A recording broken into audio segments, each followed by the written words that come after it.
Če vas še ni, pa vas bo zagotovo danes. Poslušajte tole statistiko. Meditacija, o tem bomo govorili, zmanjša možnost hospitalizacij in težjih bolezni za 87 odstotkov. 87. V 50 odstotkih zmanjša možnost za nespečnost. Za kar 10-krat pa se je povečala meditacija pri otrocih med letom 2017 in 2018 ravno zaradi takih statistik in izsledkov. In meditacija lahko za 120 odstotkov, si predstavljate to, poveča produktivnost zaposlenih. Danes nam bo z prve roke zaupal Janez Hudovernik, kako se sam počuti po 10 letih dnevne meditacije in kako sam vidi to kot neko orodje, skorajda orožje za sodobno življenje. Kaj ne da, Janez? Ja, lepo si tole povedala, Jasmina. Res je, to je ena od najbolj enostavnih in hkrati najbolj zahtevnih tehnik za samorazvoj, ki jih poznamo. Nažalost, še premalo cenjena in premalo uporabna. Jaz na delavnicah velikokrat vprašam, kdo kaj meditira, in zelo malo ljudi dvigne roko.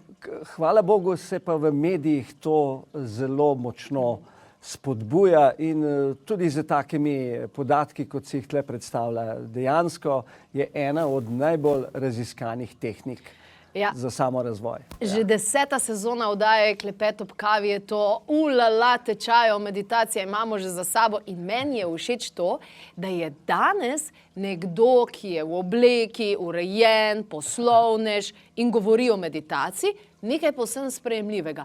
Ker v resnici 10 let nazaj to je bila tema zelo, zelo mejna. Je bilo to bolj za neke guruje, pa za neke... Z religijo je bilo dosti povezano, ne? Res je, ja. Čeprav tlele nima nobene veze religija tukaj noter, tukaj je pač neka tehnika, ki prihaja iz Indije, in je lepa tehnika usmerjanja pozornosti, seveda na različne zadeve, lahko na mantro. To, kar jaz priporočam, je jasno na dihanje. Tukaj povežete dva dejavnika, eno je dihanje in pa seveda pozornost svojih misli. In to prinese do rezultatov, ki si jih prej omenila. Mene navdušuje vse te statistike, ki nekemu razumnemu človeku res na mentalni ravni prinesejo nek push, neko podporo. In recimo, ne vem, vidimo tudi posnetke zdaj na družabnih omrežjih, ker recimo policisti v določenih krajih, pa v šolah, da dejansko meditirajo. In kako so s takšnimi prijemi, ne vem, zmanjšali kriminal v določenem mestu. Take vseobsežne rezultate, ki so dobre za ljudi, lahko dosegamo. Drži, in tukaj je res ogromno študij. Jaz bi se čist na posameznike, tako si prej rekla, takele številke nas motivirajo. Zdaj pa, kaj bo glavna korist redne meditacije, je to, da sproti vsak dan stres odpravljamo z telesa. Zavedati se moramo, da je naše življenje je stresno, ogromno stvari se dogaja čez en dan, veliko več, kot se je našim staršem. In seveda ta stres se nabira. In če ga redno ne čistite, to je ena izmed, bom rekel, takih praktičnih, zelo dobrih zadev, ki jih prinaša redna meditacija, to je kot tuširanje. Zakaj se vsak dan pa redno tuširate? Ravno zaradi tega, ker če ne bi se ta smrad, negativen von kar kopičil. In isto se nabira s stresom, in potem pride do bolezni, do pregorelosti in še kaj hujšega. Tako da tukaj je, dajmo reči, preventiva. In že 5 minut. Naredi spremembo. Že 5 minut naredi spremembo. Dobesedno. In torej, raziskave so pokazale, da 11 ur kumulativno, se pravi 11 ur kumulativne meditacije prinaša do tega, da se vaši možgani drugače navijajo. To se pravi, dobimo drugačne lastnosti. Krasno, krasno. Meni je bilo pa všeč tole, pa ne vem, sem prebrala v tvoji knjigi, ampak Všeč mi je, ko so spraševali uspešne direktorje, kaj se njim zdi, da je najbolj ključna komponenta v odločanju, in 85% jih je odgovorilo, da je to intuicija in občutek. Ja. To pa ne dobiš s knjigama, ne? Težko. In tle smo pri bistvu meditacije. Ne? Zakaj je tako dobra? Ne? Ker, če na kratko, ne, kaj je ena najlažjih stvari, ki jih lahko delamo, torej usedete se, zaprete oči in posvetite pozornost recimo dihanju. Ne? In to je vse, kar je potrebno narediti. Ne? Seveda, naš deluje tako, da stalno producira misli. In misli bodo prej ali slej prišle. Ne glede na to, kako ti fokusiraš svojo pozornost na dihanje, pride misel. In misel te lahko odpelje. Misli imajo svojo moč. To vemo, ne? To je dokazano. Ne? In ko pride kakšna misel, te lahko odpelje. In zdaj cilj meditacije je, da se zaveš tega, da te je misel odpeljala in vrneš nazaj pozornost na dihanje. Torej je en najboljši trening pozornosti. Hkrati pa prepustiš in ne obsojaš misli, ki se ti pojavljajo, neobsojevalno, čisto.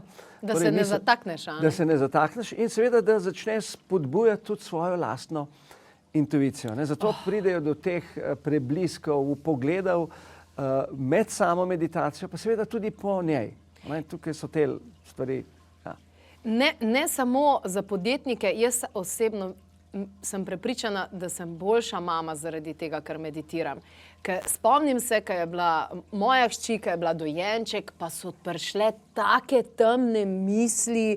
V vsaki zadevi sem videla najbolj črno plat, zdaj bo pa se to zgodilo, zdaj se bo pa to zgodilo, zdaj pa to lahko to pomeni, pa to lahko to, a ne tisto prestrašeno.